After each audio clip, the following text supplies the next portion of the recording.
자, 오늘은 누가복음 10장 29절로 37절까지 말씀을 중심으로 무관심은 사랑의 반대말이라는 제목으로 하나님 말씀 함께 나누겠습니다.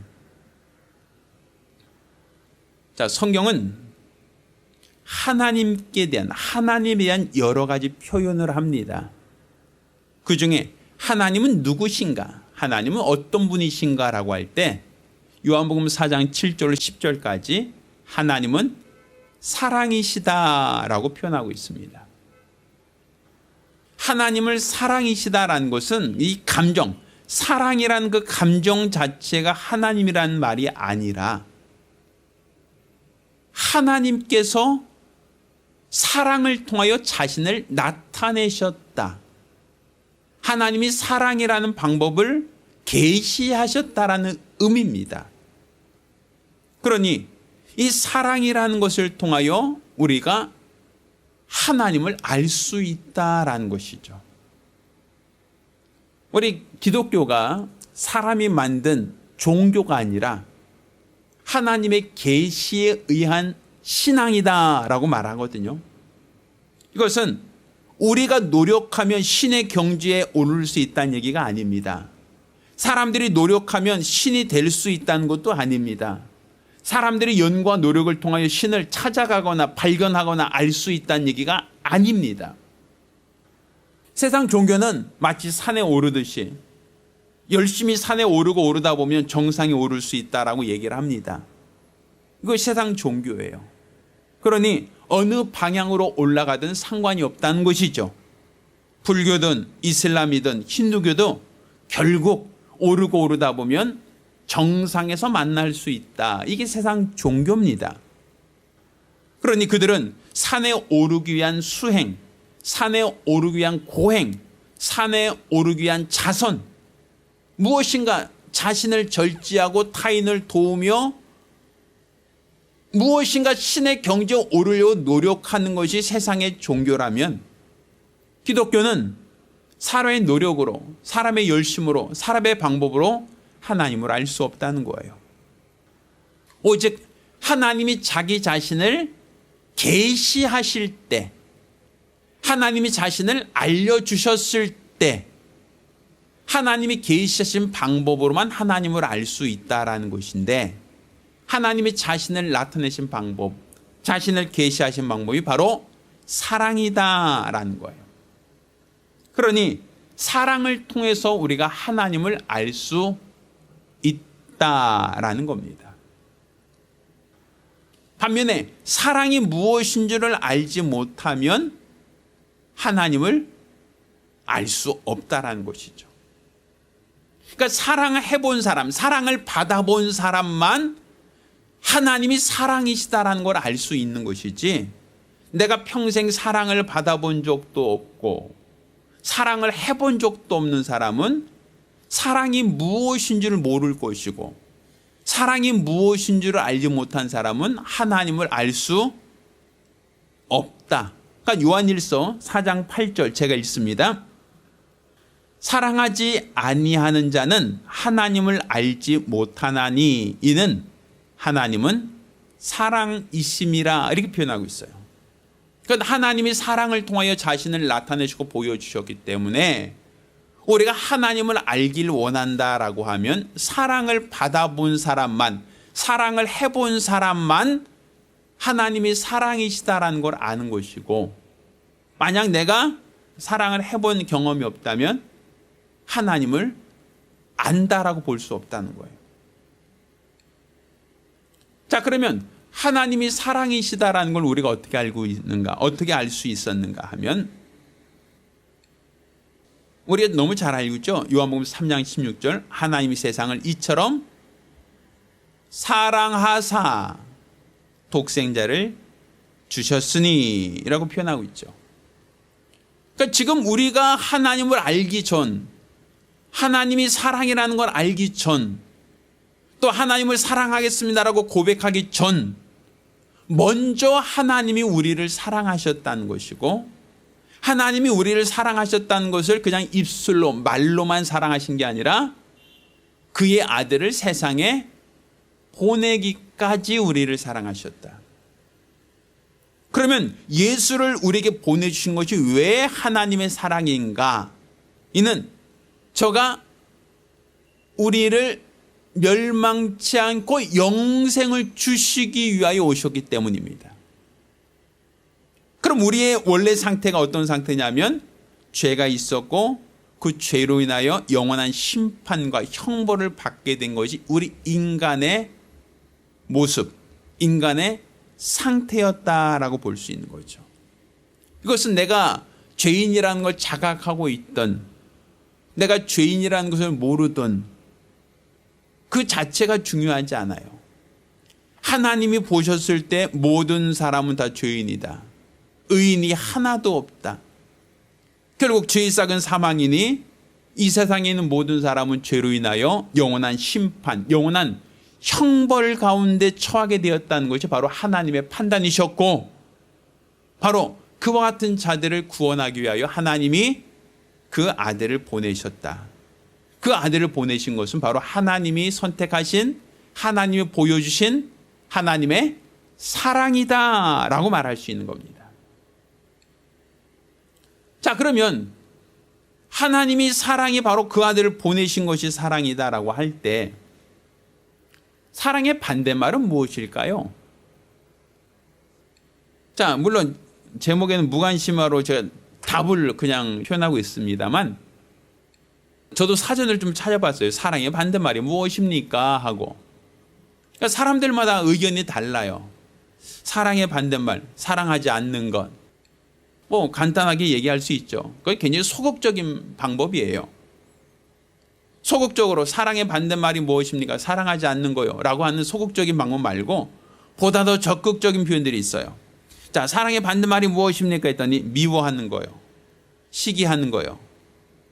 또 사랑의 반대말이 뭡니까? 환멸을 느끼는 거요. 뭐 이런 표현도 있어요. 적극적이죠.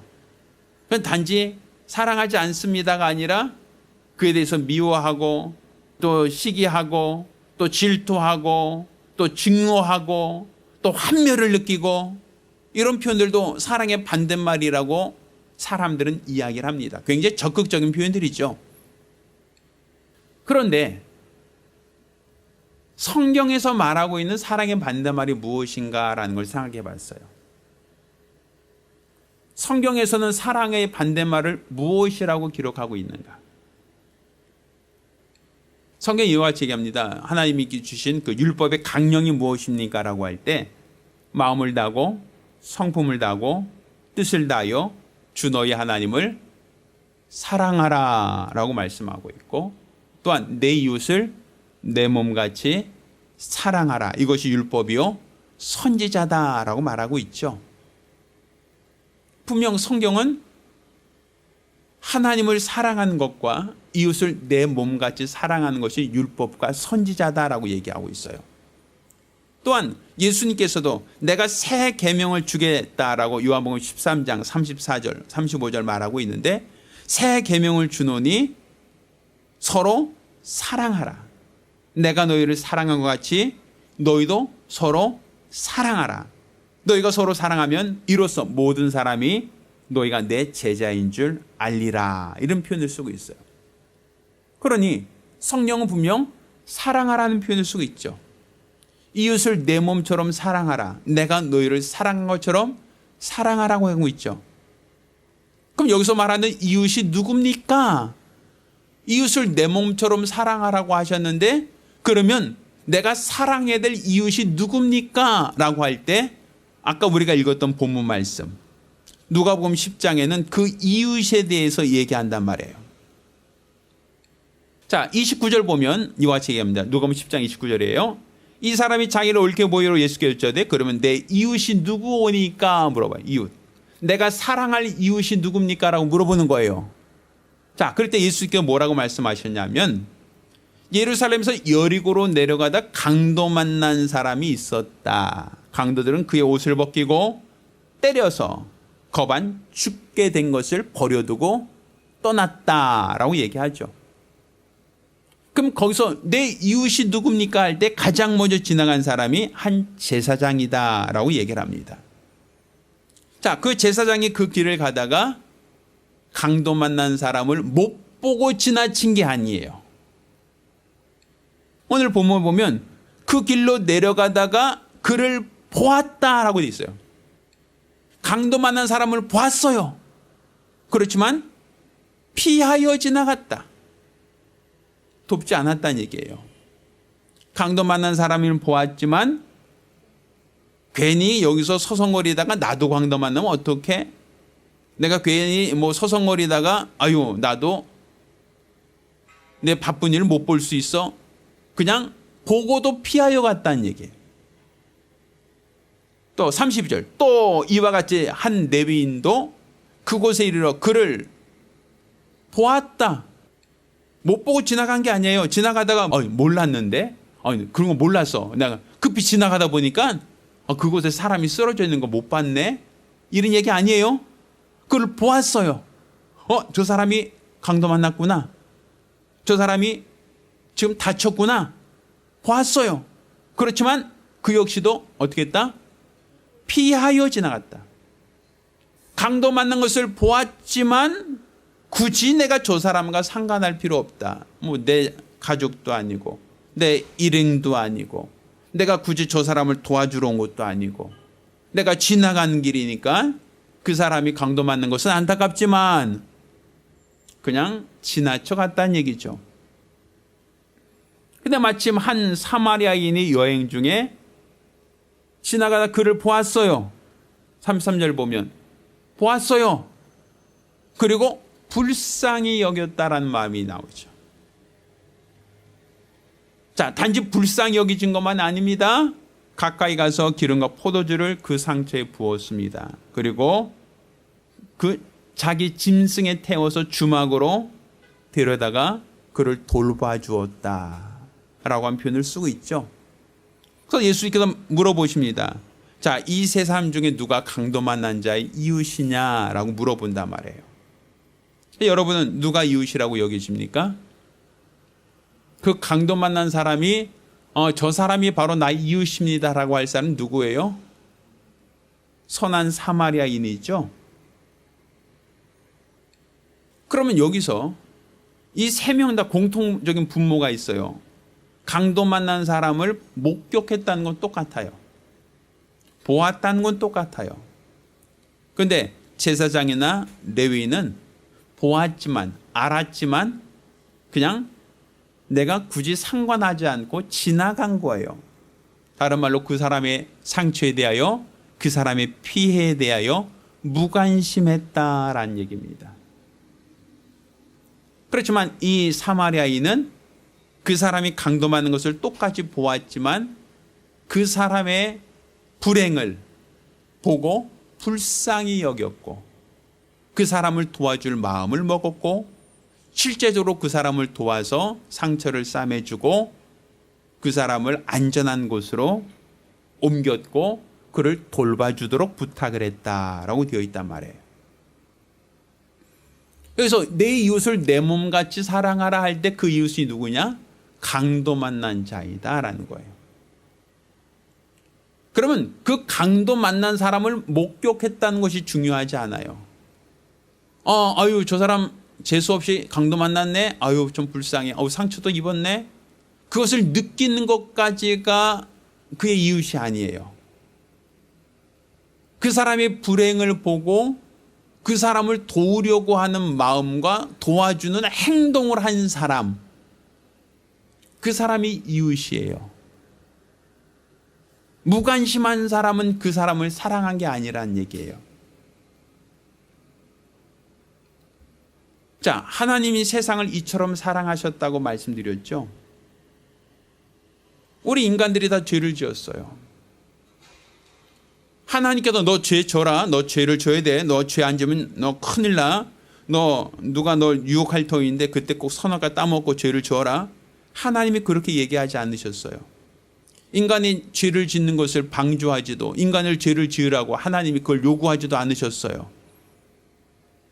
그렇지만 마치 강도 만난 자와 같이 인간들 역시도 악한 자에게 속아서 죄를 지었어요. 하나님 말씀을 거역했어요. 하나님처럼 되리라 욕심을 품었어요. 하나님 보셨을 때 모든 사람이 다 죄를 지었어요.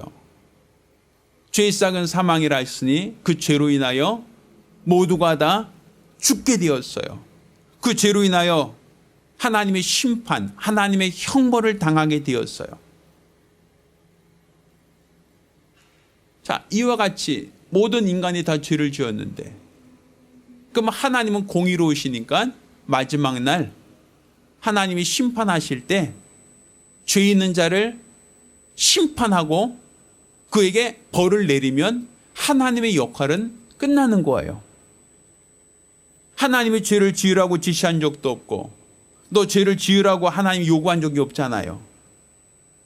하나님과 무관하게 인간이 스스로 살려고 하다가 시험한 적에 속아서 범죄했으니 하나님은 그에 응당한 심판만 내리면 되는 거란 말이죠. 그렇지만 하나님께서 죄를 지은 자들에 대한 무관심, 죄 지었구나, 안 됐네, 아유 그때 실수했구나, 불쌍하네, 뭐 어쩔 수 없지 뭐. 내가 하지 말랬잖아. 그래서 하지 말라는데 했으니까 이건 네 탓이야, 네 책임이야, 네 행동에 대한 책임 네가 져야지.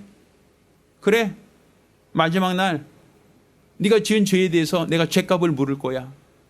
분명 하나님은 공의로우시니까 그렇게 판단하시고 그렇게 행하셔도 누가 하나님을 불의하다라고 할 수 없을 거란 말이에요.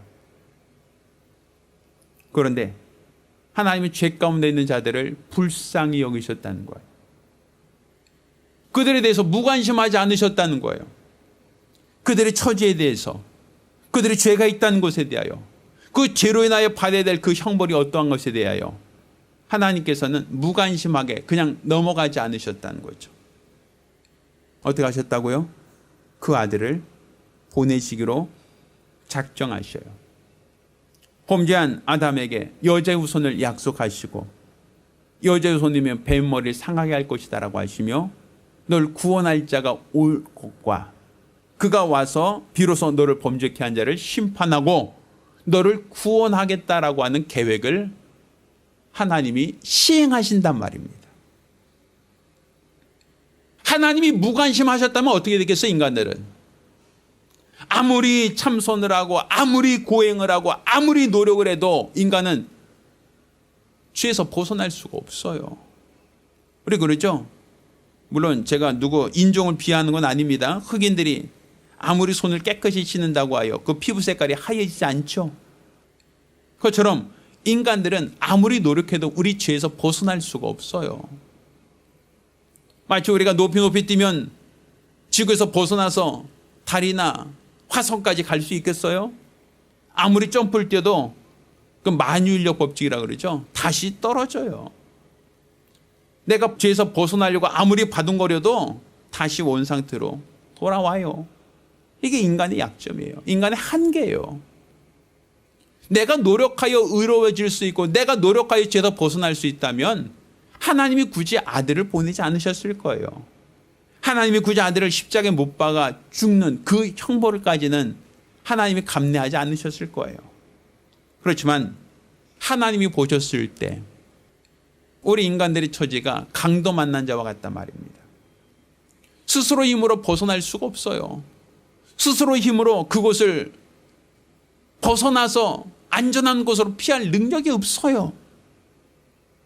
이제 상처받고 모든 것을 다 잃어버린 상실감으로 죽어가고 있을 뿐이란 말입니다. 하나님은 그와 같은 자를 불쌍히 여기셨다는 거예요. 그리고 단지 동정했다, 불쌍히 여겼다는 것만이 아니라 그들의 죄를 없이 하려고, 그들을 도와주려고, 죄인들을 구원하려고 그 아들을 보내셨고 그 아들을 대신 십자가에 못 박아 죽음에 이르게 하셨다라는 것이죠. 이게 바로 하나님이 우리에게 보여주신 하나님의 무엇이다?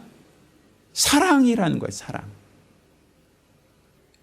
그러니 선한 사마리아인처럼 하나님은 우리의 죄를 묵과하지 않고 우리를 도우시려고 한 뜻을 세우고 그 아들을 보내신 게 하나님의 사랑이라면 그 이전에 제사장과 레위인의 한 행동은 사랑이라고 볼 수 있습니까? 그들 역시도 강도 만난 자를 보았지만, 강도 만난 자를 목격했지만 애써 피하여 지나갔으면 그것을 우리 사랑이라고 얘기합니까? 사랑이라고 볼 수 없겠죠. 그러니까 성경에서 하나님이 우리를 위하여 독생자를 보내신 것을 사랑이라고 한다면 보고도 못 본 채 한 것을 무관심이라고 한단 말입니다. 그러니 그 무관심을 하나님이 우리를 사랑하셨다는 그 사랑과 반대되는 개념으로 보고 있는 거예요. 그러니 너희가 강도 만난 자를 보았을 때 내가 너희를 사랑한 것처럼 너희도 사랑하라 했으니, 우리도 강도 만난 자를 보았을 때 우리가 어찌해야 됩니까? 너도 어떻게 하겠느냐? 강도 만난 자를 보았을 때 너도 그 사람과 보고 무관심하게 지나치겠느냐? 아니면 그를 도와주겠느냐? 하나님이 그걸 물어보시는 거예요. 세상 사람들은 하나님을 믿지 않아요. 아들을 보내셨다라고 하는데 그 아들을 보내신 하나님의 은혜와 사랑을 인정하지 않아요. 교회 나가는 것에 대하여, 하나님 믿는 것에 대해서 굉장히 싫어해요.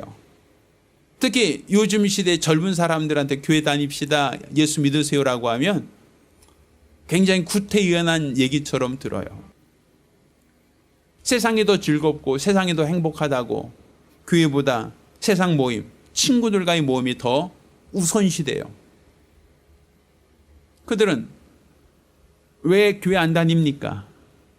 왜 하나님 안 믿습니까? 라고 하면 관심이 없어요.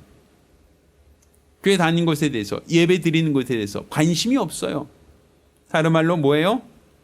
무관심한 거예요. 하나님이 그 아들을 보내셨지만 무관심해요.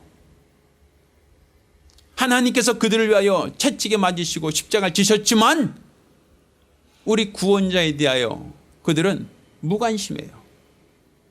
무관심보다 사랑하지 않는 것이다.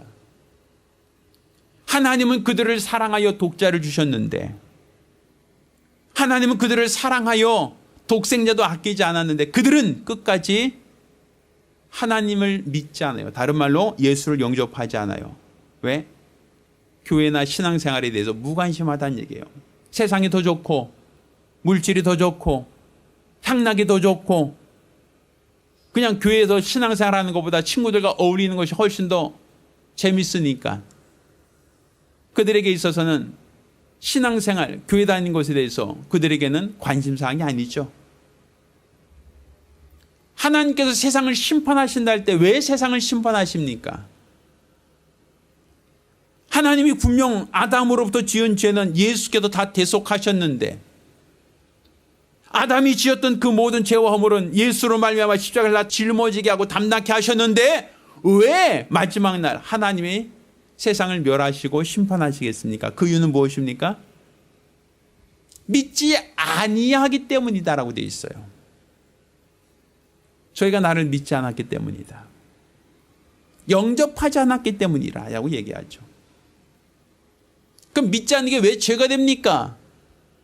난 너를 사랑했는데 너는 끝까지 나에게 무관심했다라는 것이죠.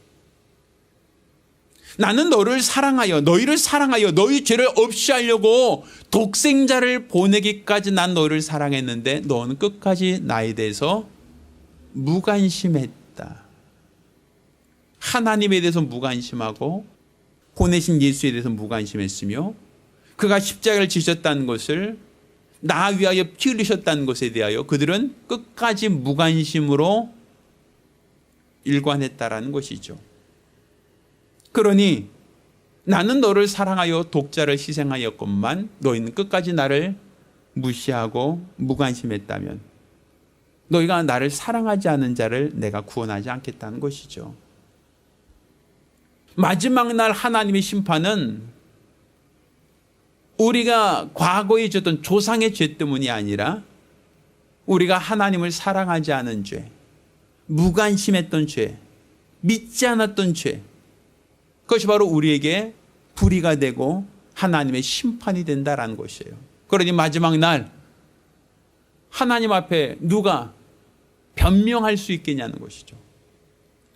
나는 너를 사랑하여 내 아들까지 보냈는데, 나는 너를 사랑하여 독자를 희생하기까지 난 너를 사랑했는데 왜 넌 나에 대해서, 내 사랑에 대해서 무관심했니? 왜 나에 대해서 무관심했니? 라고 묻지 않겠어요? 무관심이 곧 나를 사랑하지 않은 것이다. 넌 세상을 더 사랑하고 하나님보다 물질을 더 사랑하고 하나님보다 자기 자신을 더 사랑했지. 정작 나에게 대한 무관심으로 일관하지 않았니?